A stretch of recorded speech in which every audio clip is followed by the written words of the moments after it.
I had a really, really good question, several really good questions in the comments. I really appreciate that. Keep the questions coming. I really love the engagement and the interaction and the questions, because that helps other people who are also on their quest. And so the most recent question I got was regarding white sage and Palo Santo, and when do you know which one you should burn, and all of that. If you have not seen that video, I'll just link it in the cards here so you can have a reference as to what I am referring to. But with white sage, what many people do not share is that it actually rids the space of positive and negative energy. So it neutralizes the space. It just neutralizes it. And so when you burn it, it is important to also then infuse something that smells very aromatic, preferably something that is from a natural, like essential oil, maybe a naturally rolled incense stick. Or if you don't have that, use what you have, because what's more important and what's most powerful is your intention. Okay, I'm going to get a little bit more into that, and also your intuition. I'm getting more into that later down the line in this video and even on this channel.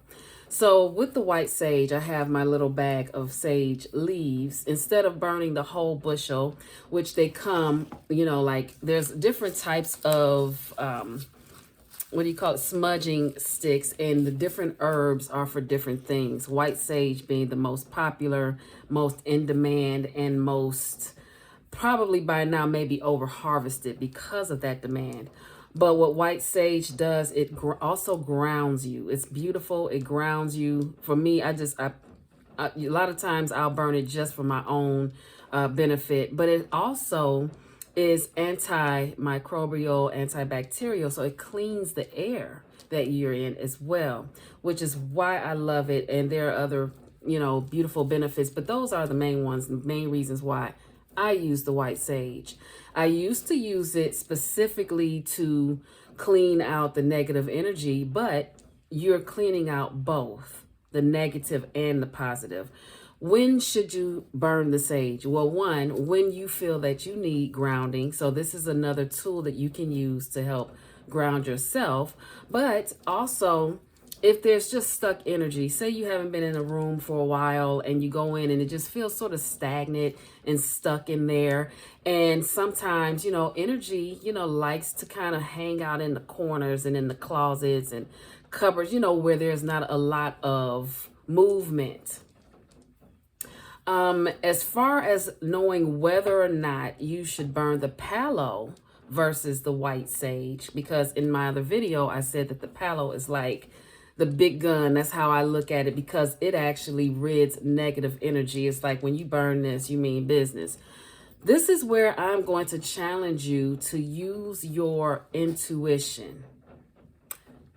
Dial in and check in.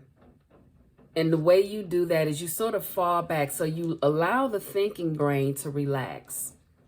And you just notice any energies around you. And what does that feel like? Does it feel like you need to remove stuck energy? Is that stuck energy a lower vibration? And just feel into it. The more you do this, the more you practice it, the more you'll walk into a room and you're like, oh, okay, I know what we're doing today. Boop. Or it could be, you know what? I know what we're doing today. It's not that deep, not that critical. Boom. Was there a lot of activity in your home, in and out?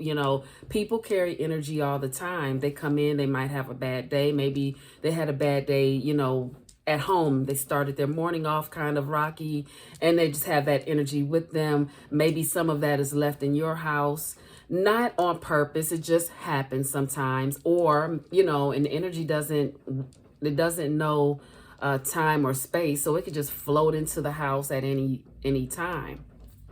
So you just feel into it to determine which one you need to burn. If and when in doubt, burn this one or both. Like I'm not above doing all the things. I have done all the things, and sometimes I just wanted to, I just want to smell them. And I'll have my incense going, or a nice, beautiful candle, you know, with some essential oils in them, you know, and or a diffuser with some really good essential oils. You can do that. But I definitely want to challenge you to use your intuition, and when you are cleaning the area or cleansing your space, your intention is also very, very powerful. It is the magic wand. Okay, you are the magic wand, and if you say, I'm coming in here and this space needs to be cleansed and cleared, and you do the things that need to be done in order to do that, then that space is cleansed and cleared. Now let's take it up a notch. There will come a time in your practice, okay, where you will begin to feel like you no longer really need to rely on the outside things like the burning of the herbs, okay? I like doing these things because it's very like, I like ritual. I like doing the things, the priestessy things, the, you know, the healing things. You know, I just like that. But you're not going to need it. After a while, you're going to be like, oh, just like I said, you turn on that divine light, the light comes on. At a certain point, you're already going to feel like, okay. And you're going to be able to cleanse and clear and ground the spaces that you are in without any of these. If you want me to get into how you can do that, I will, probably at a later time though. You know, baby steps. Because we're snatching the bandage off of a lot of stuff here on this channel as of late, and I'm having a really good time and a ball doing it. But you know, if that's something that you want to learn how to do, you know, let me know. Just again, as usual, put it in the comments. But I know I babbled a little bit, but just to recap, use your intuition, check in with yourself. You have been in houses and in rooms, or you walk through a room and you could cut the atmosphere with a knife. That's how you know the energy is very thick and stagnant. And you've gone into rooms where it's just, you can feel it's like upliftment in the space. And that's how you know where the vibe is high.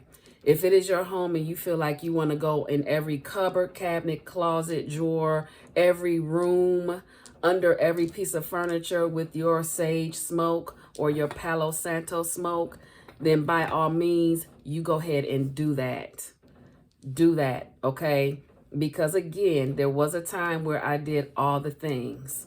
I was in the basement, up in here, in the closet, and this and this and this. But then after a while, I'm like, you know what? I'm going to burn the smoke here in this room, and my intention is sending this smoke through those doors to rid any of the energy that is stuck, stagnant, or wishes to leave. Because some energy wants help to get out. It wants to be moved around. It's just sitting there waiting for us to work with it. So that's how powerful you are. I hope I answered that question thoroughly without going overboard and without causing any confusion, okay? When in doubt, or if you've had like Thanksgiving, some people was like, it was a fight, a family fight on Thanksgiving. Boom, cleanse and clear, cancel, clear, release. Okay, and then your beautifully fragranted candles and other smell goods.